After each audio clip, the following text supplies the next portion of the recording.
The conference room fell silent as Captain Marcus Rodriguez scanned the faces of the 12 naval officers seated around the polished table. Outside, the Pacific Ocean stretched endlessly under the gray morning sky, visible through the floor-to-ceiling windows of the Naval Special Warfare Command building in Coronado, California. "We have a situation," Captain Rodriguez began, his weathered hands clasping a classified folder. "3 weeks ago, our intelligence detected unusual submarine activity near the Mariana Trench. Foreign vessels, possibly Chinese, conducting what appears to be deep-sea mining operations in international waters." Lieutenant Sarah Chen sat quietly in the back row, her small frame almost invisible among her male colleagues. At 28, she was one of the youngest intelligence officers in the room, but her record spoke volumes. Fluent in Mandarin, Cantonese, and Russian, she had spent 2 years working undercover in various Pacific ports, gathering intelligence on foreign naval movements. "The problem," Rodriguez continued, "is that we need someone who can get close to these operations without raising suspicion. Someone who can blend in, gather intel, and report back without being detected." He paused, letting his words sink in. "We need someone who flies below the radar." The room buzzed with quiet conversation. Several officers straightened in their chairs, eager to volunteer for what sounded like a high-stakes mission. Commander Jake Stevens, a decorated SEAL with 3 tours in Afghanistan, leaned forward. "Sir, my team could—" "No," Rodriguez cut him off gently. "This isn't a job for a hammer. We need a scalpel." His eyes swept the room again. "The operation requires someone who won't be noticed, someone who can disappear into the background while gathering critical intelligence." Sarah felt her heart racing. She had been tracking similar activities in her intelligence reports for months, noting patterns in shipping manifests and crew rotations that suggested something bigger was happening. Her analysis had identified at least 6 shell companies operating fishing vessels that spent far too much time in areas with no fish. "The mission involves infiltrating a civilian maritime operation," Rodriguez explained. "Our target is the Ocean Pioneer, a research vessel that's been making regular trips to the area. Intelligence suggests it's a front for the mining operation. We need someone aboard that ship." Lieutenant Michael Torres, a communications specialist, raised his hand. "Sir, what kind of timeline are we looking at?"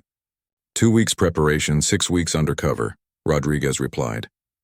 "The person we choose will need to assume a new identity, learn enough about marine biology to pass as a research assistant, and be ready to transmit intelligence without detection." Sarah's mind raced through the details. She had studied marine ecosystems during her undergraduate work before joining the Navy. Her thesis had focused on deep-sea mineral deposits and their environmental impact. More importantly, her slight build and academic background would make her appear harmless to anyone conducting illegal operations. The captain continued outlining the mission parameters. The selected officer would board the Ocean Pioneer as Dr. Emily Watson, a marine biologist from UC San Diego, researching deep-sea coral formations. The real Dr. Watson was taking a sudden sabbatical, her identity carefully borrowed for the operation. "This mission requires someone who can think on their feet," Rodriguez emphasized. "Someone who can maintain their cover even under pressure. The stakes are high. If these mining operations are what we suspect, they could be extracting rare earth minerals crucial for advanced military technology." As Rodriguez spoke, Sarah noticed several officers glancing her way. Her reputation for thorough intelligence work and her ability to remain unnoticed had apparently not gone unnoticed by her superiors. She had successfully posed as everything from a dock worker to a marine surveyor during her previous assignments. "The selected officer will be completely alone out there," Rodriguez warned. "No backup, no extraction team standing by. If your cover is blown, you're on your own until you can reach international waters." The gravity of the situation settled over the room. This wasn't just about gathering intelligence. It was about protecting national security interests in an increasingly contested region of the Pacific. The rare earth minerals being extracted could potentially shift the balance of military technology if they fell into the wrong hands. Commander Stevens spoke up again. "Sir, with respect, this sounds like a job that requires someone with extensive field experience." Rodriguez nodded. "It does. But it also requires someone who won't stand out on a civilian research vessel. Someone who can blend seamlessly into an academic environment." His gaze swept the room one final time. So I'll ask again.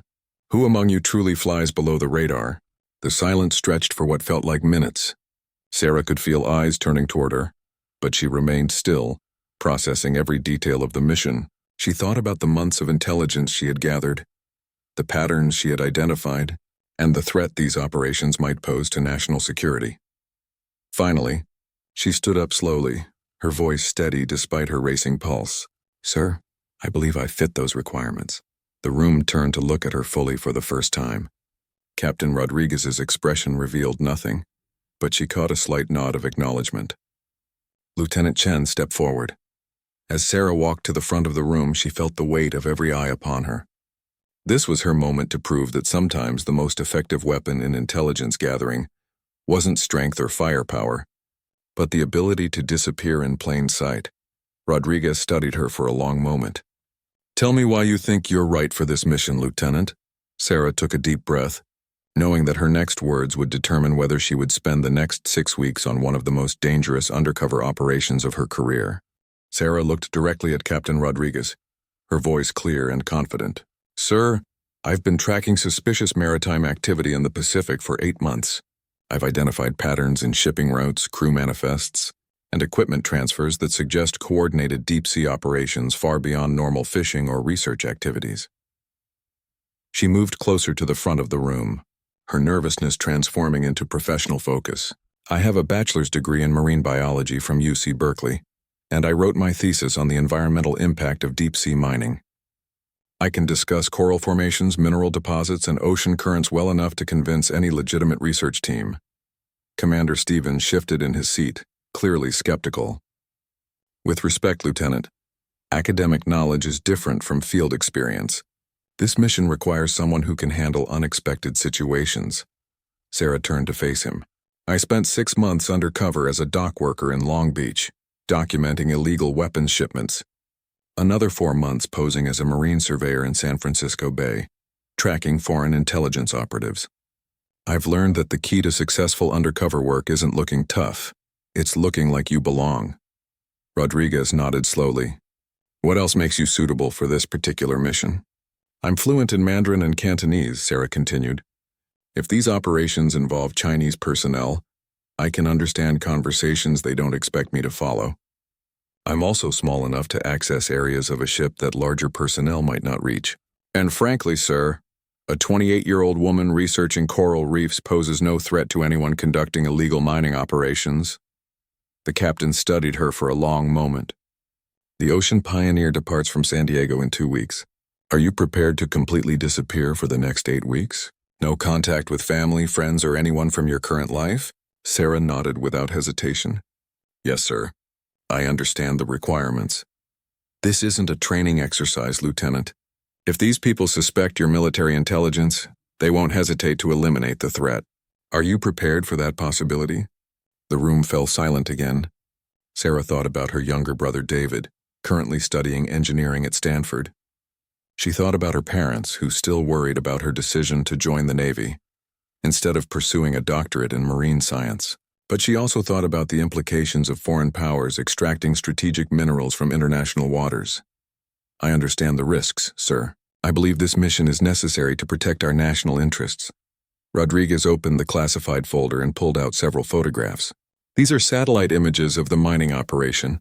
As you can see, they're using sophisticated equipment far beyond what any research mission would require. Sarah studied the images carefully. The photos showed a large vessel surrounded by smaller support boats, with what appeared to be deep-sea drilling equipment visible on deck. Sir, the configuration suggests they're extracting materials from depths of at least 3,000 meters. The equipment visible here is worth millions of dollars. Exactly, Rodriguez confirmed. This isn't some small-scale operation. Intelligence suggests they're targeting rare earth deposits that could be crucial for advanced military technology. Specifically, elements used in guidance systems and communication equipment. Lieutenant Torres leaned forward. How does Lieutenant Chen extract intelligence without communication equipment? Dead drops, Sarah answered before Rodriguez could respond. Predetermined locations where I can leave coded messages, and emergency protocols if the situation becomes critical. Rodriguez looked impressed. You've clearly thought this through. But there's another complication. He pulled out additional photographs showing crew members on the Ocean Pioneer. We believe at least 3 of the research team are actually intelligence operatives themselves. Dr. James Morrison, the expedition leader, has connections to several companies with ties to foreign governments. Dr. Lisa Park, supposedly a marine geologist, has no published research despite claiming 15 years of experience. Sarah examined the photographs closely. And the third?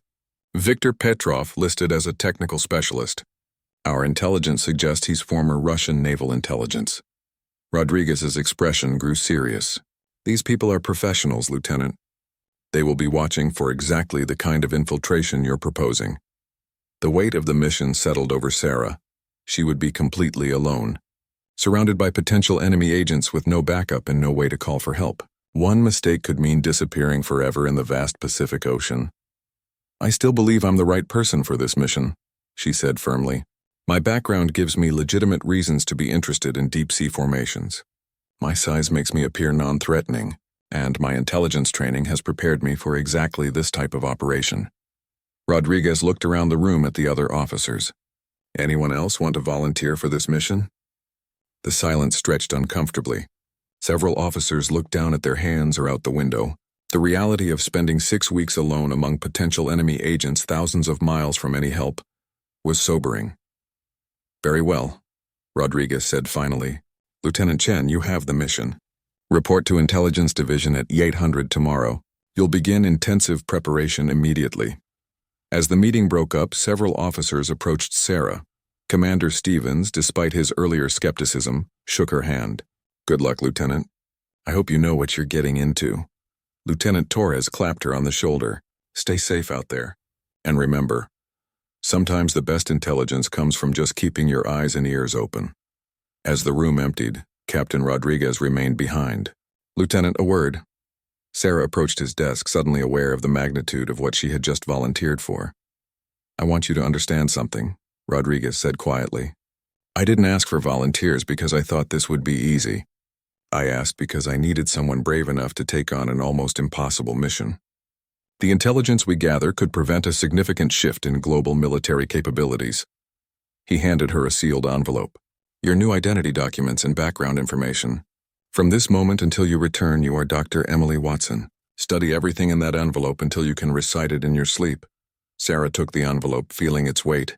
I won't let you down, sir. I know you won't, Rodriguez replied. But remember, Lieutenant, sometimes the most important part of flying below the radar is knowing when to surface. 2 weeks later, Sarah stood on Pier 3 at the port of San Diego, wearing worn jeans, hiking boots, and a UC San Diego sweatshirt. Her hair was pulled back in a simple ponytail, and she carried a battered laptop bag filled with marine biology textbooks and research notes. To anyone watching, she looked exactly like what she was supposed to be. A graduate student excited about her first major research expedition.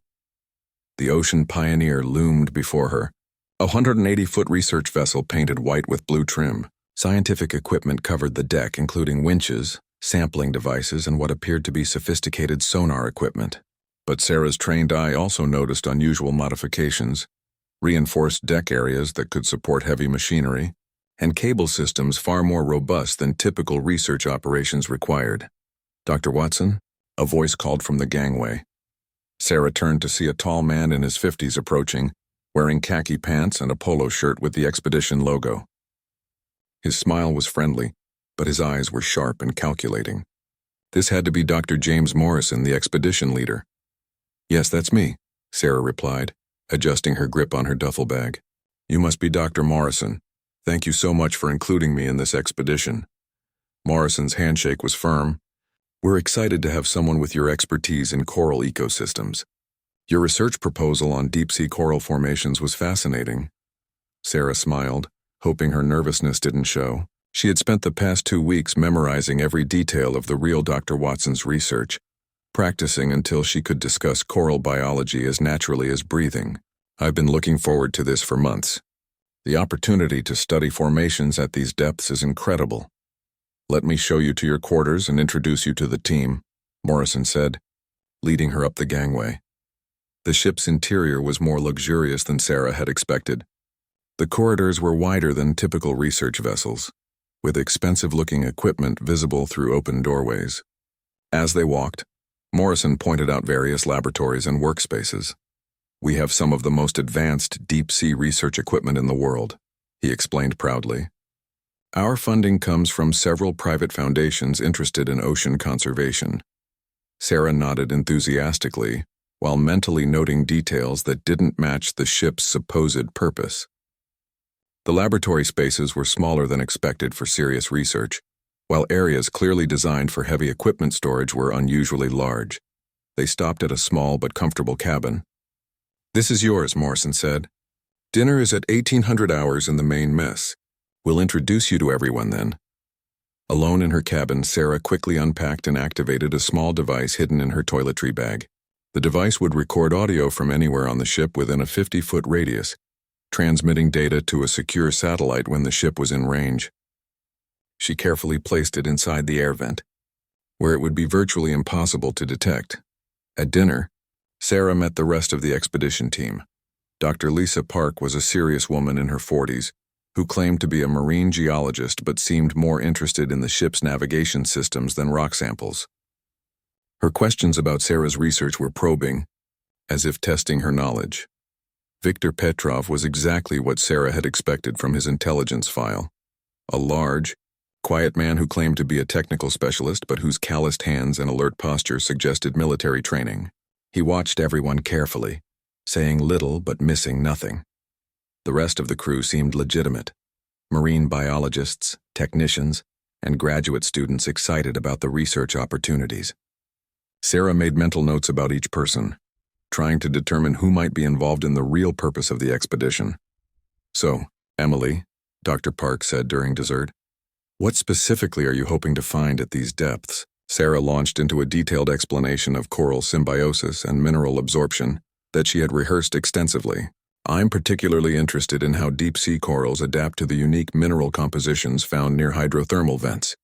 The formations we're studying could provide insights into both marine biology and geological processes." Park nodded, but Sarah caught her exchanging a quick glance with Petrov. They were definitely evaluating her, trying to determine if she posed any threat to their operation. That night, as the ship left port and headed into the Pacific, Sarah lay in her narrow bunk listening to the sounds of the vessel. She could hear footsteps in the corridors, muffled conversations, and the hum of equipment that seemed far more extensive than a research ship would need. Around midnight, she heard heavy footsteps pass her door, followed by the sound of machinery starting up somewhere deep in the ship. Sarah slipped out of bed and crept to her door, listening carefully. The sound suggested equipment being moved and tested, equipment that definitely wasn't for marine biology research. The next morning brought Sarah's first real test. Dr. Morrison announced that they would begin preliminary surveys of the research area, and each team member would present their research plans to the group. When Sarah's turn came, she stood before the assembled team with a laptop full of carefully prepared slides about coral formations. "My research focuses on the unique ecosystems that develop around deep-sea mineral deposits," she began, clicking to her first slide. As she spoke, Sarah noticed Petrov paying particular attention to her presentation. His questions were more technical than she had expected from someone supposedly focused on equipment maintenance. "These coral formations you're studying," Petrov said in accented English, "they would be found near areas of geological activity, yes?" "Exactly," Sarah replied. "Areas where tectonic activity brings mineral-rich water to the surface. These locations often coincide with valuable geological formations." She saw Morrison and Park exchange another look. Her research interests were clearly making them nervous, which meant she was on the right track. After the presentations, Sarah spent the afternoon on deck, ostensibly preparing her research equipment but actually observing the ship's operations. She noticed crew members testing equipment that looked nothing like standard oceanographic instruments. Heavy cables were being prepared, along with what appeared to be drilling apparatus. That evening, as she was returning to her cabin, Sarah overheard a conversation between Morrison and Park in the corridor outside the main laboratory. "She's asking too many questions about the mineral formations," Park was saying in a low voice. "She's a researcher," Morrison replied.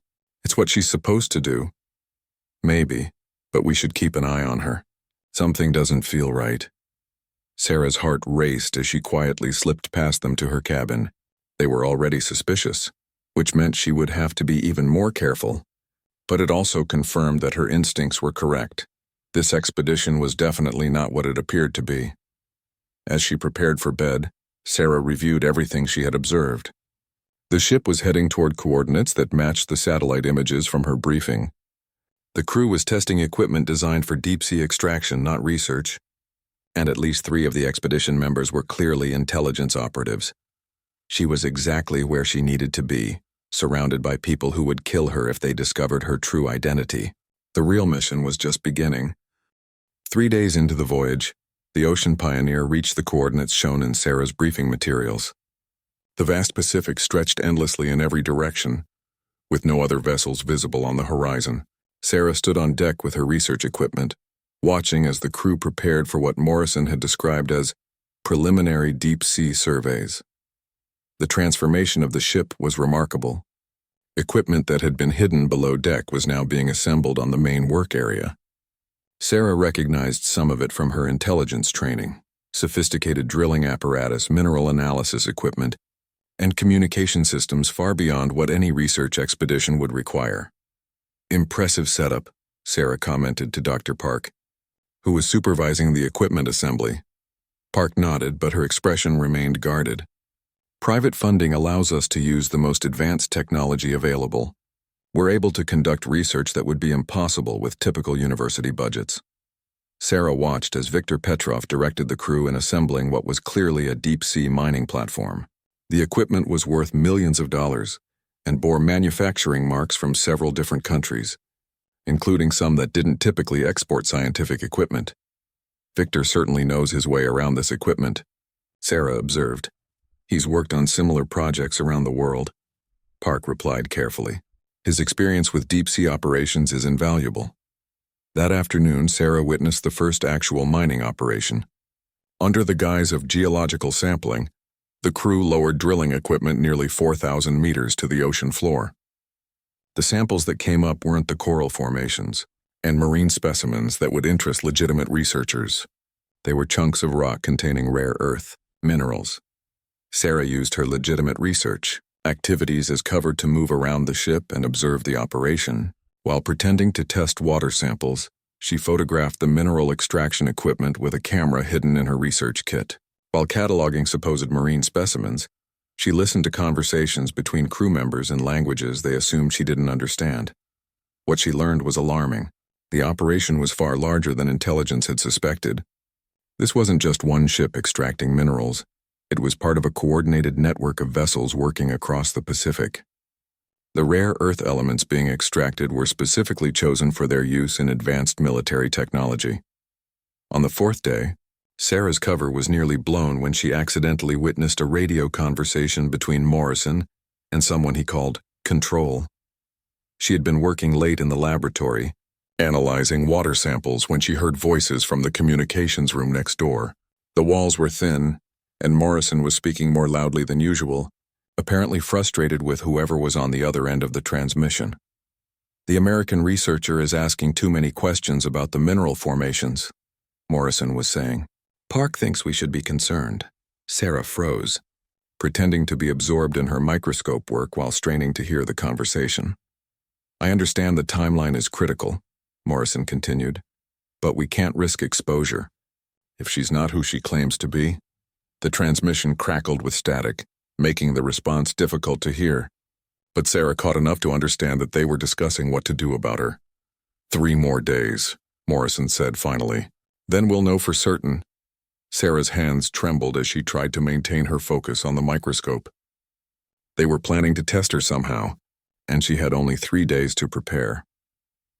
The next morning brought a new challenge. Dr. Park approached Sarah at breakfast with what appeared to be a friendly request. "Emily, we're planning a special dive tomorrow to examine some unusual formations we discovered yesterday. Would you like to join us?" Sarah's training immediately raised red flags. Taking someone underwater was an excellent way to eliminate them if necessary. Accidents happened all the time in deep-sea diving, especially in remote locations. "I'd love to," Sarah replied enthusiastically, hiding her concern. "What depth are we talking about?" About 40 meters, Park said. Nothing too challenging for someone with your experience. Sarah nodded, though she noticed Park had assumed she had diving experience without asking. That suggested they had been researching her background more thoroughly than a simple marine biology expedition would require. That evening, Sarah carefully prepared for what might be her most dangerous test yet. She checked her diving equipment thoroughly, looking for any signs of sabotage. She also activated an emergency beacon hidden in her dive gear. If something happened to her underwater, at least there would be a record of her last known position. She spent the night reviewing everything she knew about the real Dr. Watson's diving experience and marine biology expertise. If they planned to test her knowledge underwater, she needed to be ready for any question they might ask. But as she lay in her bunk listening to the ship's nighttime sounds, Sarah realized something had changed. The usual hum of the mining equipment had stopped. The ship seemed to be moving, changing course from the coordinates where they had been working. She slipped out of her cabin and made her way carefully to the deck. In the moonlight, she could see another vessel approaching, a large ship with no identifying markings, running with minimal lights. Sarah quickly returned to her cabin and activated her emergency communication device. She managed to transmit a brief message with their new coordinates before the device automatically shut down to avoid detection. The next morning, the diving expedition was canceled. Dr. Morrison announced that they had received new instructions and would be moving to a different research site. But Sarah could see the tension in the crew. Something had gone wrong with their timeline. During breakfast, Viktor Petrov sat across from her, his eyes never leaving her face. "Dr. Watson," he said in his heavily accented English, "you have been very dedicated to your research, working late every night, very thorough with your samples." Sarah smiled, hoping her nervousness didn't show. "I don't get opportunities like this very often. I want to make the most of it." "Yes," Petrov nodded slowly. "Very dedicated. Almost like you are looking for something specific." The conversation felt like a verbal chess match, with both of them saying one thing while meaning something entirely different. Sarah realized that Petrov suspected her true purpose but wasn't yet certain enough to act. "I'm looking for evidence of unique coral adaptations," Sarah replied carefully. "The formations in this area could revolutionize our understanding of deep-sea ecosystems." Petrov smiled, but it didn't reach his eyes. "Perhaps today you will find exactly what you are looking for." As he walked away, Sarah felt a chill that had nothing to do with the ocean air. Her time was running out. Whatever test they had planned for her was coming, and she needed to be ready for anything. The ship continued moving toward an unknown destination, carrying her deeper into danger with every mile. That afternoon, the Ocean Pioneer rendezvoused with the unmarked vessel Sarah had spotted the night before. As the two ships moved alongside each other, Sarah watched from her cabin window as several people transferred between vessels. The new arrivals weren't dressed like researchers or crew members. They wore dark clothing and moved with military precision. Their worst fears were confirmed when Dr. Morrison knocked on her cabin door an hour later. "Emily, I'd like you to join us in the main laboratory. We have some exciting discoveries to share with you." The tone of his voice made it clear this wasn't a request. Sarah followed Morrison through the ship's corridors, noting that several crew members had positioned themselves at strategic locations. If she tried to run, there would be nowhere to go. The main laboratory had been transformed. The research equipment had been pushed aside, and the new arrivals from the other ship were waiting. Sarah immediately recognized the type. Intelligence operatives, probably military. Her cover had been blown. Dr. Park stood near the far wall, no longer bothering to maintain her friendly researcher facade.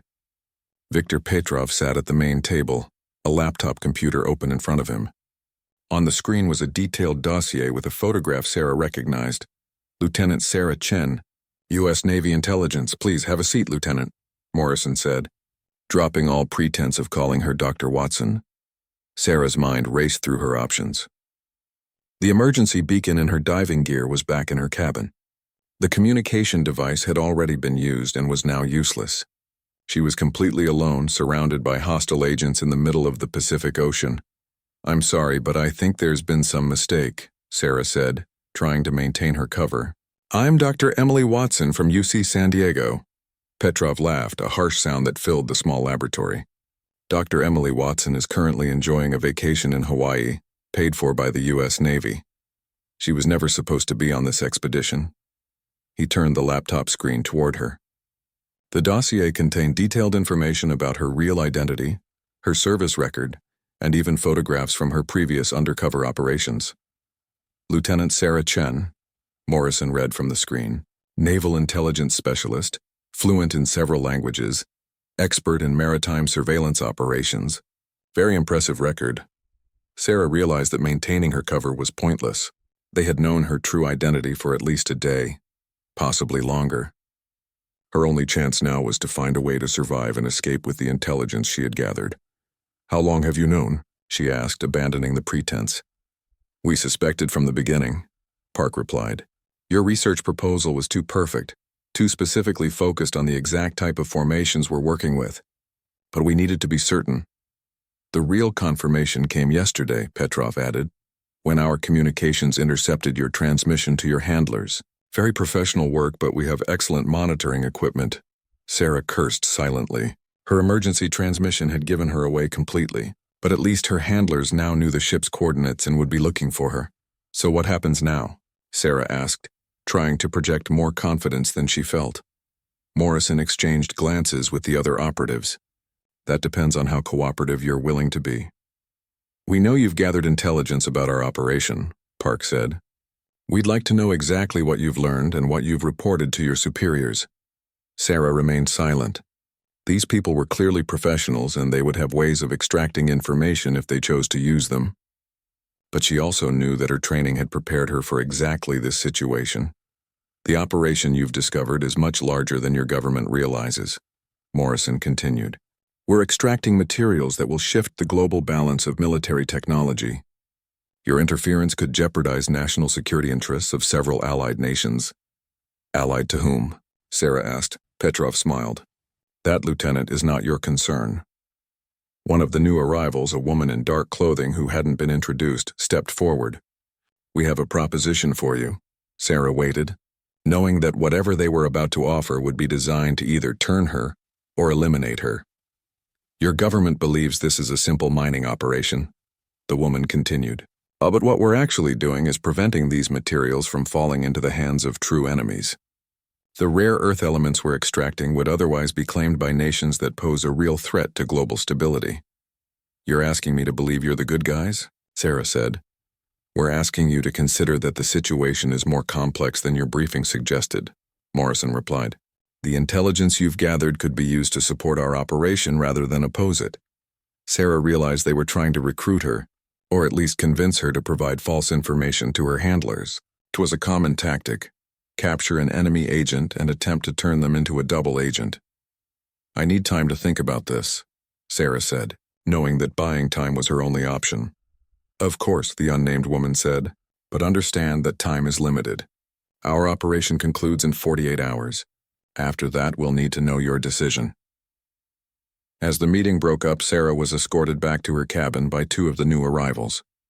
She noticed that the door lock had been changed. She was now clearly a prisoner. Alone in her cabin, Sarah assessed her situation. She was trapped on a ship in the middle of the Pacific, surrounded by hostile agents who knew her true identity. Her communication equipment was compromised, and her handlers had no way to extract her. But she had also gathered crucial intelligence about a large-scale operation that threatened national security. The rare earth mining was just one part of a coordinated effort involving multiple nations and organizations. The intelligence she had collected could prevent a significant shift in global military capabilities. That night, as the ship continued toward an unknown destination, Sarah began planning her escape. She had 48 hours to find a way off the vessel and get her intelligence to safety. The mission that had begun with a simple question about who flies below the radar had become a desperate fight for survival. She pulled out a small notebook and began writing, documenting everything she had learned about the operation. If she didn't survive, at least there would be a record of what she had discovered. But as she wrote, Sarah Chen was already planning her next move. She hadn't come this far to give up now. Sarah spent her first night as a prisoner, carefully studying the ship's routine and her guards' patterns. Every 2 hours, someone checked on her through the small window in her cabin door. The guards rotated at midnight and 600 hours. Most importantly, she noticed that between 300 and 500 hours, when the ship was quietest, there was often a 20-minute gap between checks. The next morning, Morrison visited her cabin with breakfast and another recruitment pitch. "Lieutenant, I hope you've had time to consider our offer," he said, setting a tray on her small desk. "Working with us would be far more beneficial than the alternative." "What exactly is the alternative?" Sarah asked, though she suspected she already knew. Morrison's expression grew serious. "Let's just say that people who discover too much about sensitive operations sometimes have accidents at sea. The Pacific is very deep and very unforgiving." After he left, Sarah examined her breakfast carefully. The food appeared normal, but she noticed her water glass tasted slightly bitter. They were probably drugging her to keep her compliant, which meant she needed to escape before the chemicals affected her judgment. That afternoon, the ship stopped moving. Through her small porthole, Sarah could see they had reached some kind of floating facility, a massive platform that appeared to be a mobile mining and processing station. The rare Earth operation was far more sophisticated than anyone had imagined. Around sunset, Sarah heard commotion on deck. Voices were raised, and she could hear equipment being moved urgently. She pressed her ear to the cabin wall and caught fragments of conversation in multiple languages. Something was wrong with their timeline. At 2200 hours, Petrov visited her cabin. "Lieutenant, we have received word that your Navy is conducting search operations in this area." Very inconvenient timing. Sarah felt a surge of hope. Her emergency transmission had worked. Her handlers were looking for her. "However," Petrov continued, "this means our timeline has accelerated. You have until tomorrow morning to make your decision. After that, we will be leaving this area permanently." Sarah nodded, trying to appear resigned to her fate. "I understand." After Petrov left, Sarah began her final preparations. She had fashioned a small knife from a piece of metal torn from her cabin's ventilation grate. Her diving gear, including the emergency beacon, was still in the closet where she had left it. Most importantly, she had memorized the ship's layout during her days of freedom. At 03:15 hours, Sarah made her move. Using the makeshift knife, she carefully worked at the lock mechanism on her cabin door. Her hands were steady despite the adrenaline coursing through her veins. After 15 minutes of delicate work, the lock clicked open. The corridor was dimly lit and empty. Sarah moved silently toward the deck, avoiding the areas where she knew guards were stationed. She could hear voices from the bridge and the hum of equipment from the mining platform nearby. Reaching the equipment storage area, Sarah quickly grabbed her diving gear and the emergency beacon. She also found a waterproof case containing the detailed notes she had written about the operation. If she could get this intelligence to safety, the mission would be a success regardless of what happened to her. The ship's emergency lifeboat was her target, a small but seaworthy vessel that could get her away from the immediate danger.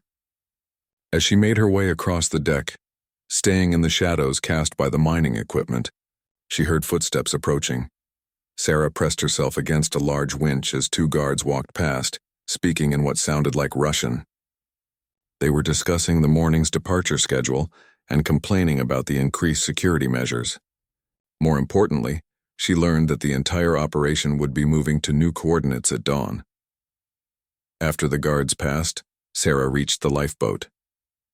The launching mechanism was more complex than she had hoped, requiring her to start the boat's engine before releasing the cables. The noise would alert everyone on both vessels to her escape attempt. As she prepared to start the engine, Sarah heard an alarm begin blaring across the mining platform. Emergency lights flooded the area, and she could hear shouting in multiple languages. Her escape had been discovered, or something else had gone wrong. Taking advantage of the chaos, Sarah fired up the lifeboat's engine and hit the release mechanism. The small boat dropped toward the water as spotlights began sweeping the area around the ship. She heard gunfire behind her, but the shots seemed to be aimed at the water rather than directly at her boat. The lifeboat hit the Pacific with a jarring impact, throwing Sarah against the controls, but the engine was still running, and she immediately began steering away from the two larger vessels. Behind her, she could see increased activity on both the ship and the mining platform, people running, equipment being secured, and what appeared to be preparation for an emergency departure. As Sarah navigated through the darkness, she activated her emergency beacon and began transmitting her location, and a coded message containing the most critical intelligence she had gathered. The rare earth mining operation involved at least 6 nations, was extracting materials worth hundreds of millions of dollars, and was coordinated by what appeared to be a private military organization working outside normal governmental channels. Dawn broke as Sarah continued moving away from the mining operation. Her small boat's fuel was limited, but she had managed to put several miles between herself and her captors. More importantly, she could see aircraft in the distance, U.S. Navy search planes responding to her emergency beacon. The first helicopter reached her position just as her fuel ran out. As she was lifted to safety, Sarah looked back toward the coordinates where the mining operation had been. The area was empty. Both vessels had vanished, leaving only the vast Pacific Ocean. 3 days later, Sarah sat in a debriefing room at Naval Intelligence Headquarters in San Diego, providing detailed reports to Captain Rodriguez and a team of analysts. The intelligence she had gathered would lead to a major investigation into illegal mining operations and international security threats. "Lieutenant," Rodriguez said as the formal debriefing concluded, "your mission has provided us with critical information about threats we didn't even know existed. The rare earth mining operation you discovered was just one part of a much larger network." Sarah nodded, still processing everything that had happened. "Will we be able to stop them, sir?" "Thanks to your intelligence, we now know what to look for and where to look for it," Rodriguez replied. "The operation you infiltrated may have escaped, but they can't hide forever." As Sarah left the debriefing room, she reflected on the mission that had begun with a simple question about who flies below the radar. She had proven that sometimes the most effective intelligence gathering came not from advanced technology or overwhelming force, but from the ability to observe, adapt, and survive in situations where others might fail. The mission was complete, but Sarah knew it was just the beginning of a larger effort to protect national security interests in an increasingly complex world. She had stepped forward when her country needed someone who could disappear in plain sight, and she had delivered intelligence that would shape military and security policy for years to come. Walking out into the California sunshine, Lieutenant Sarah Chen was already thinking about her next assignment. After all, the Navy would always need people who could fly below the radar.